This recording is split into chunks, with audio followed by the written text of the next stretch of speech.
Welcome to Shift Happens podcast. I'm Camila Damati, CEO of Tona Business Consulting and your host. I created this podcast after working closely with clients and noticing a common challenge. They all had questions about how to lead transformations effectively and successfully. Here in each episode, I sit down with senior leaders to explore their real life stories, lessons learned, and practical strategies for managing organizational change. This show is for you. So I would love to hear your questions, thoughts, and ideas on how we can make it better.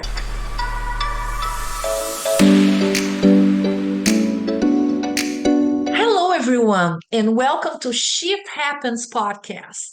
Here, each week, we sit down with senior leaders from across industries to uncover the real stories behind managing change.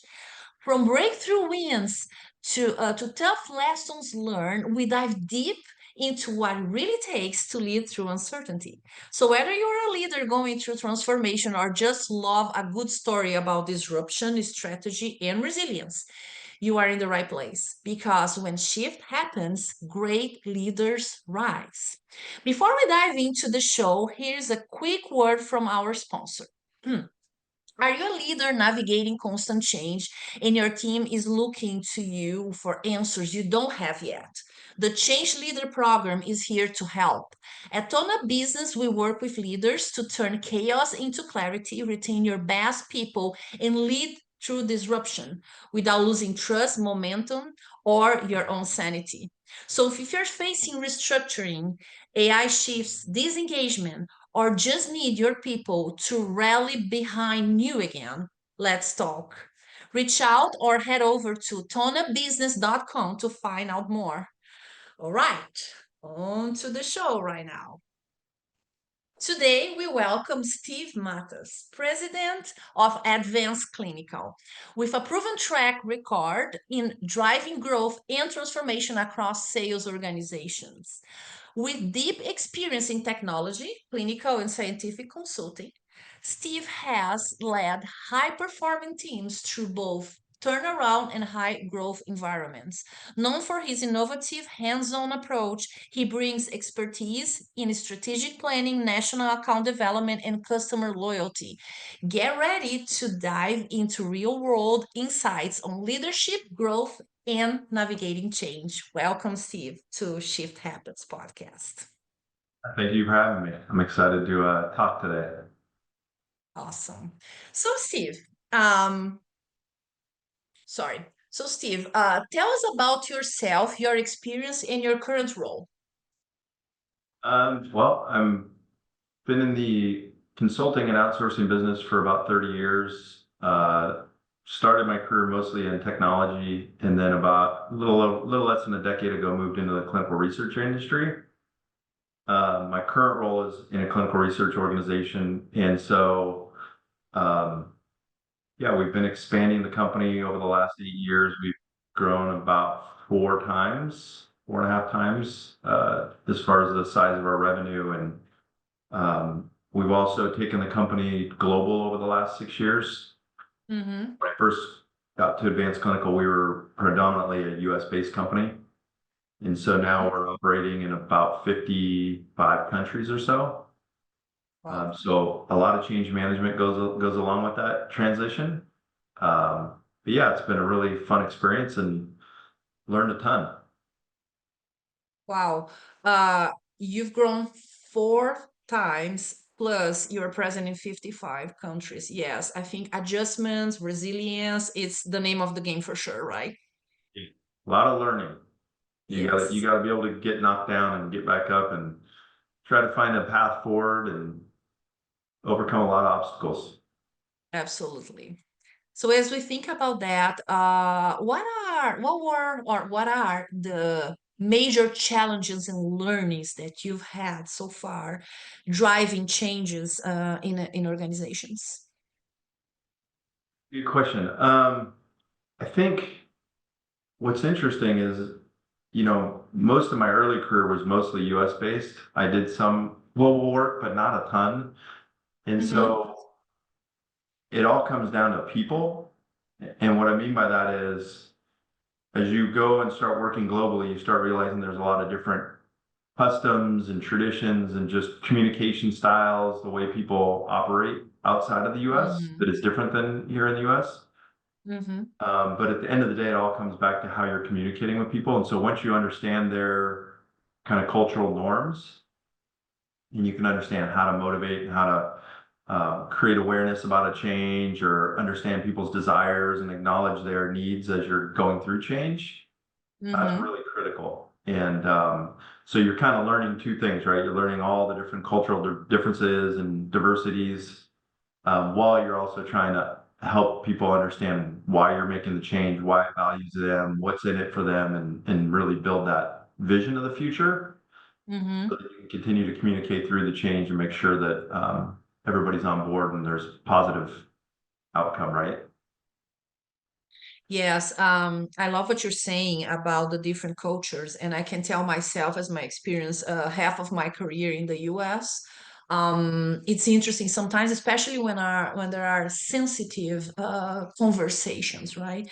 You as someone that is not a native English speaker like me, and I talk to other people in similar situations, sometimes when you communicate, you're always afraid that you are going to maybe offend without intent for sure, but oh, maybe this word is more adequate and not that word.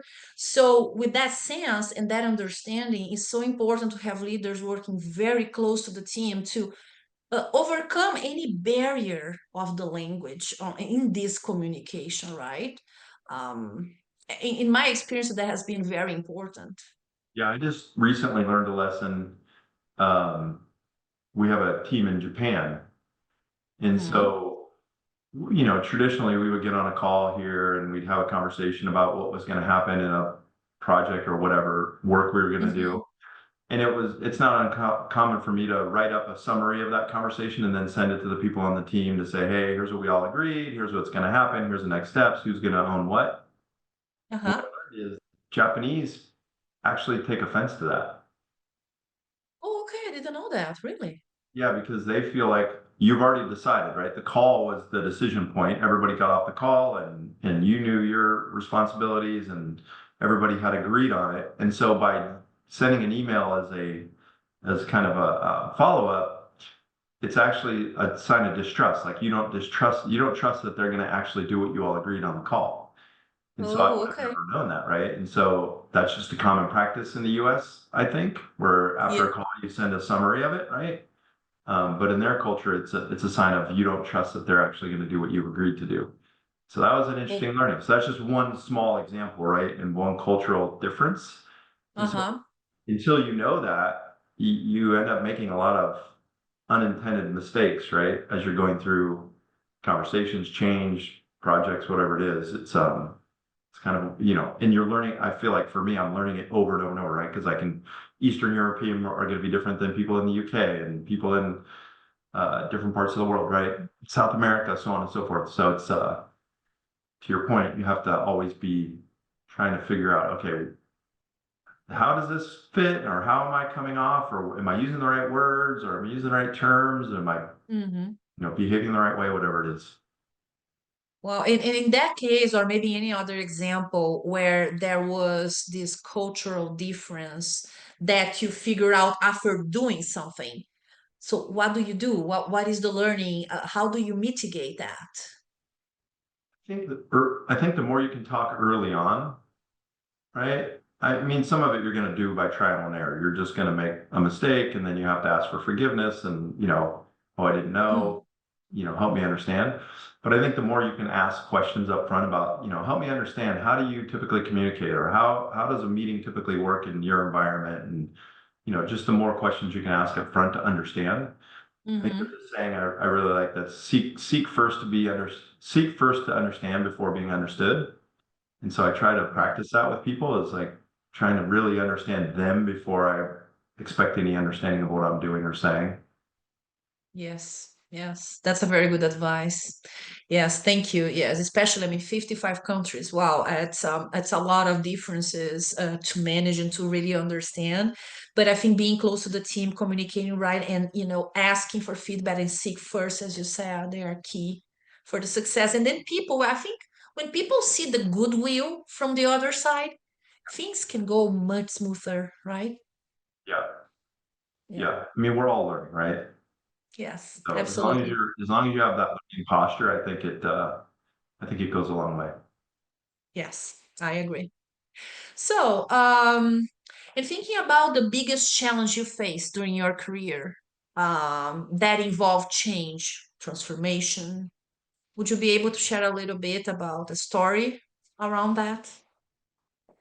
I don't know that there's one Mm-hmm. change that I would say has like been the biggest or the hardest. I think in the environments I've worked in, it's just been kind of constant change. Like change is just the constant normal, right? And you're always trying Uh-huh. to change one part of your business or identify one area where there's opportunity to make a change that can be positive.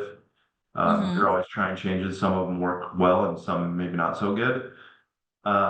Currently, when the last year we went through a big ERP implementation, that was a lot of change for Mm-hmm. the organization. And then currently we're going through a big CRM change. So we're changing our whole front of the business as far as how we interact with customers and do marketing and our consultants and all of that. And so we're taking a system that we've had for 15 years with all the data of every customer we've ever worked with, every consultant that's ever worked on a project for us, and we're moving that into a new system with a lot Uh-huh. more functions and features, and that's across the company globally. And so Mm-hmm. it's a pretty big change. We've been working on the project for about 9 months. We've got another 4 months or so to go. Mm-hmm. And so, yeah, lots of change, lots of communication, lots of bringing people along, lots of, you know, eliciting a lot of feedback and input from a lot of different people in different groups. So it's pretty big change. Yeah, feedback is so important along the way, right? Um, and when a big change like that happens, would you have any advice in terms of best practices, for example, to do in ways, first one country and then the other, or to do in different steps? Is there any advice? Would you share with the audience? Yeah, this one we piloted it Mm, in one country in the UK first, and did mm-hmm. kind of a small test pilot and really got to understand how the system worked for about 9 months prior to doing the global rollout. Uh-huh. I think we learned some good lessons on that. So I think maybe doing a pilot, if you've got an opportunity to kind of build a sandbox, if you will, Yes. when you're talking about a system change. But I would say more broadly, really it's about communicating a vision to the company and to the team so that you're helping everybody understand, okay, here's where we are today, but here's where we want to go, and then building a vision of why it will be beneficial and really helping people understand at their job level why there's an opportunity for more success. Mm-hmm. I think the more you can do that, the better, because then, it's going to be challenging. Like we've done user acceptance testing, for example, and we've had, I don't know, 50 or 60 people having to take part of their day that they normally would be doing activities that would grow the business. And they're having to take those hours and now sit in a system and do testing on the product and understanding how it's going to work. And so Mm-hmm. that's a distraction. It's, challenging for them to do their current work. But if you Mm-hmm. built the vision up front, then they understand why they're having to go through this kind of disruption in their normal work to get to the end state. And so I think the more you can build the vision, the more you can get everybody bought into the vision, the easier it is to go through the change and the challenges and the bumps and the, frustrations and that kind of stuff. Yeah, that's a very good point. And sometimes I see companies that don't even have clarity on what is the vision and have to go back a few steps like, okay, what is really the strategy? Does it make sense? Is that aligned with the goal, the big picture, and then go through all of that before even thinking about communicating because they have to do all this pre-work before, right? Sometimes that happens, but it's amazing that you've been doing that on a regular basis because communication is really one of the most important steps or actions to take during the change, especially a change like that, right? Yeah, I kind of think back to early in my career. I was in an individual contributor role in a fairly large company, and I remember they made a big change on our CRM and back office systems, and they Mm-hmm. kind of did it in a vacuum where it was just senior leadership, and so they rolled out this new tool, and I remember thinking, man, they don't have any idea what we do here at the contributor level, right? Like this is really clunky, it doesn't work, it's frustrating, Mm-hmm. it's actually slowing us down instead of making us faster. And so I just kind of think back to that experience and just think, man, if you're not making the individual contributors' life better, you're really missing the opportunity, right? And so I try to think back to that and just think, and so we make it, it's a big part of what we do is to really understand the individual contributor and a lot of input on from them at the beginning when we're designing the new tools. So we Uh-huh. make sure we're not missing anything there.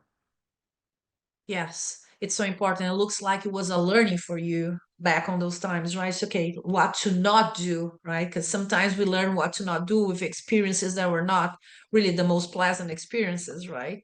Um, with a situation like that, if you see, what did you see going wrong when the change was not planned in the best way? Um, would you share? I mean, about the engagement of people, about the adoption of the tool. Any comments on that? I think you end up with user adoption issues.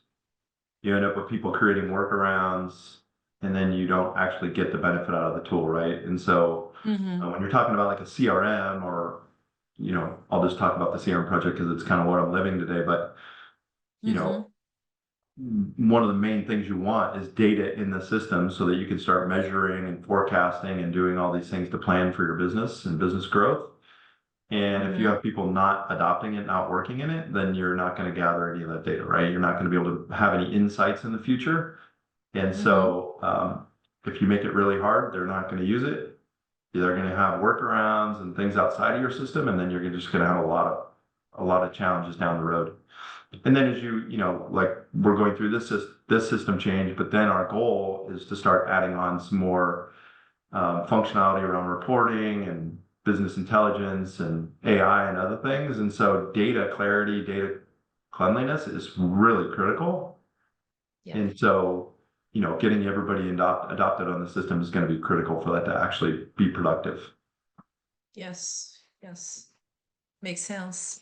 And talking about that and adoption, what advice would you offer to those managing resistance to major change initiatives within their organizations? Um, I would say just, communication, having a good, um, good change management plan or framework, and then just constant communication with the teams, right? And align the business groups and the business leaders, and then them aligning their teams and just constantly communicating, I think is really Hmm. important. Yeah, true. And really equip the leaders, right? How to communicate. Sometimes what I've noticed, mid leaders, mid management can struggle. They're really in the middle. They don't know everything that is going on up. They don't know what to say things down. It can be very difficult, challenging situation for mid leaders, right? I was with a company and then we were this is probably, I don't know, 10, 15 years ago. Mm, And the way the company was organized is we had about 40 offices around the country, and they were hmm. sales and consulting delivery offices. And we were going through a big platform shift around sales, like our sales Okay. methodology and sales playbooks and sales process. And early on, we went and trained all the salespeople. So we trained, I don't know, 300 salespeople across the country. And what we found was there wasn't a lot of adoption, right? Salespeople kind of want to do it their way, and they're more maverick in personality type. Uh-huh. And then when we took a step back and said, okay, wait a minute, let's take the 30 leaders across the country that lead these offices and these sales organizations, and let's make them the experts. Let's make them the trainers, basically. So we basically spent 2 years flying people into meetings and having a lot of like team meetings with these 30 leaders. And when we really focused on that, training the trainers and then helping them understand the accountability and the training, fast forward 4 years and the company had grown a ton and we ended up selling it to a much larger company, and it was a really successful experience.